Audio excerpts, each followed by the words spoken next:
Comment créer son propre business en ligne? On va faire ça tranquillement, en 3 étapes.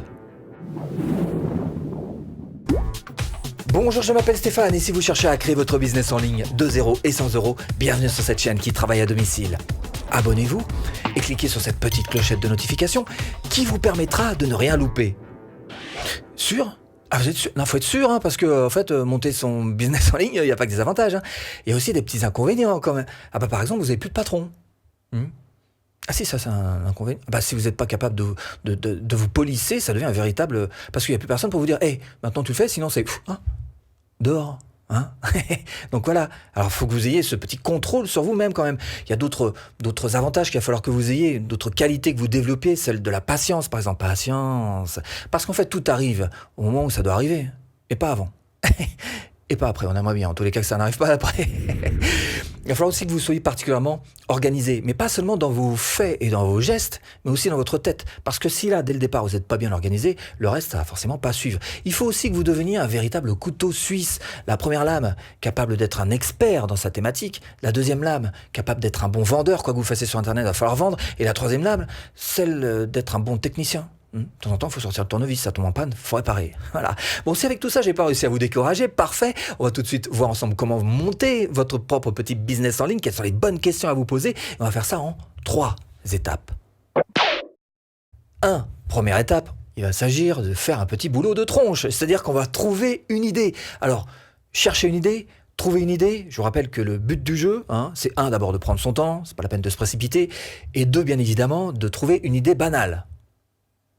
Je répète, il s'agit de trouver une idée banale. Parce que si vous commencez à chercher une idée originale, différente, pas pareille, qui n'a jamais été faite, vous ferez absolument rien.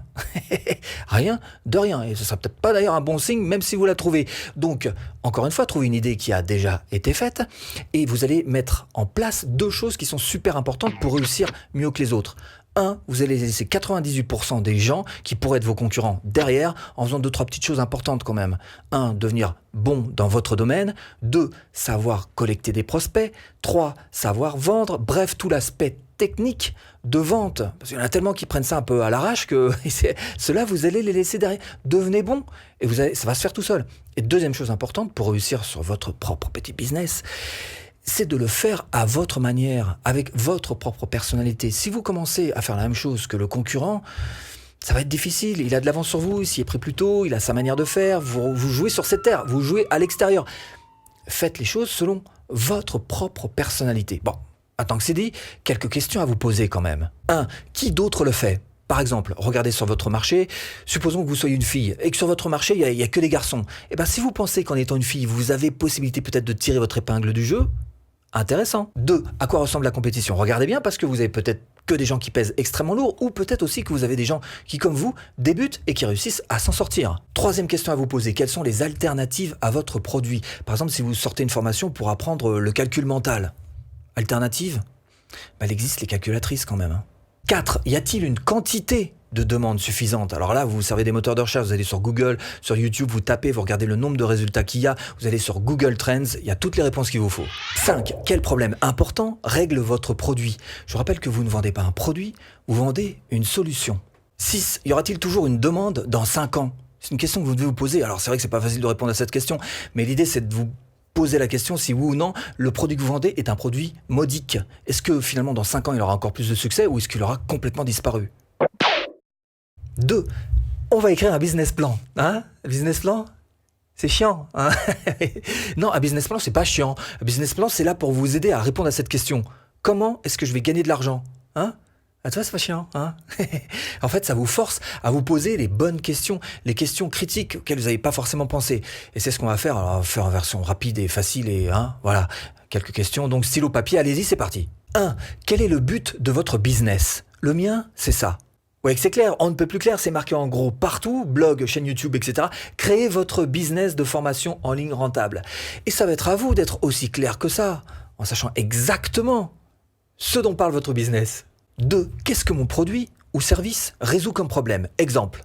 Là c'est clair, on passe par Messenger Turbo pour collecter des prospects qualifiés et des clients et sans dépenser 1 euro. Voilà, donc ça c'est une de mes formations et ça me paraît quand même limpide, non? 3. Qui sont mes consommateurs? Alors quand on commence au début, c'est vrai que c'est pas facile de se trouver l'avatar client parfait, mais déjà vous pouvez commencer à voir un petit peu si vous allez plutôt vers les gamers ou si ce sont plutôt des mères de famille, si ce sont plutôt des chefs d'entreprise ou des étudiants. Donc commencez déjà un petit peu à légèrement cibler. 4. Quel type de marketing vous allez pratiquer? Est-ce que vous allez vous servir du marketing gratuit? Est-ce que vous allez servir du marketing payant? C'est pas tout à fait la même chose, les pubs Facebook, que si vous faites par exemple des vidéos YouTube qui sont tout à fait gratuites. 5. Quels sont les prix que vous allez pratiquer? Est-ce que vous allez chercher à faire du haut de gamme, auquel cas il vous faudra peu de clients, ou est-ce qu'au contraire vous allez chercher à faire des produits qui soient à des prix beaucoup plus abordables et donc être beaucoup plus populaires sur vos produits? 6. Quelles sont les projections financières que vous pourriez faire sur 5, sur 6 ans encore? Alors là encore, c'est une question, c'est vrai, très difficile, mais selon les secteurs d'activité que vous aurez choisis, vous réussirez quand même un petit peu à défricher, minimum.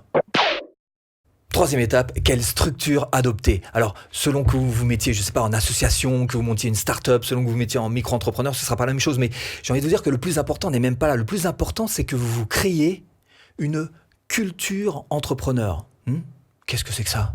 1. Il va falloir dégrossir, seulement dégrossir, les choses de l'entreprise. Par exemple, qu'est-ce qu'une facture? La TVA, un conseiller juridique, l'impôt sur le revenu, un expert comptable, dividendes, amortissement, vos droits, un bénéfice, une personne morale. Bref, on vous demande pas de savoir calculer un amortissement linéaire, un amortissement dégressif, non. Juste d'avoir quelques notions qui vous permettent un petit peu de comprendre la différence entre un salaire, un dividende et un bénéfice. 2. Après la culture des choses de l'entreprise, la culture des choses de l'entrepreneur. Ça veut dire qu'il y a quelques qualités que vous allez devoir travailler. Être humble, devenir marathonien, savoir s'adapter, ne pas croire à la magie, trouver le sommeil. Vous allez voir que c'est pas simple quelquefois, il y a du stress positif quelquefois même, on est surexcité et puis on dort plus. Gaffe au burn-out. 4. Allez, je vous rajoute une petite 4e étape, c'est bien sûr le financement et les outils qui ne seront pas du tout les mêmes selon que vous fassiez du service, selon que vous vendiez des produits numériques, des produits physiques, selon si vous avez envie de monter une start-up carrément. Évidemment, ce ne sont pas les mêmes outils. Et venez pas me dire que ça coûte cher, parce que j'en vois, ouh là là, ça commence à faire un peu beaucoup d'outils à acheter pour monter mon business sur Internet. Allez monter un magasin en ville, vous me direz un petit peu combien ça coûte, il y a une petite différence. Non, à un moment, il faut retomber sur terre quand même. Alors, évidemment, l'un des business les plus faciles à créer, c'est celui des formations en ligne. C'est ce que je vous propose de faire tout de suite. Il vous suffit simplement de cliquer là, formation offerte. Et pour créer votre formation en ligne rentable. Bon, allez, j'espère vous avoir un petit peu aiguillé dans cette botte de foin. Je vous dis à bientôt. Vidéo.